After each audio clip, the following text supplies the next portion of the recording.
تحدي اللهجات السوري والمصري. ده دولاب. دولاب عنا بالسوري، الدولاب للسيارة اللي بتمشي عليه. امال ايه ده؟ خزانة بس دولاب عندكم بالمصري. دي ازازه ميه بقى. قنينة مي بالسوري. فلوس، دي الفلوس. عنا بالسوري مصاري. دي ستاره بقى. عنا بالسوري برداية. بردايه. برداية.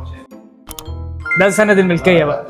عنا بالسوري بنقول عنه طابو أخضر. اخضر مش احمر طابو ولا اي أخضر، لون تاني. طابو أخضر لأنه بيجي لونه أخضر. طب سمعت بقى، سيبك من ده كله، سمعت عن امتياز منزل مشروع جديد، هيطرح مشروع جديد في دبي لاند. نعم سمعت. كوفيديشن 6. امتياز من أقوى المطورين موجودة حاليا بدبي. ايوه، وعامل خطه تقسيط بعد الاستلام 30%. 30%. مفروش بالكامل كالعاده من امتياز، كواليتي عالي جدا. طب تماما. تنصحهم بايه بقى بالمناسبه؟ ننصحهم يتواصلوا معنا دغري. دغري يعني يعني بسرعه بالمصري على فكره. صح.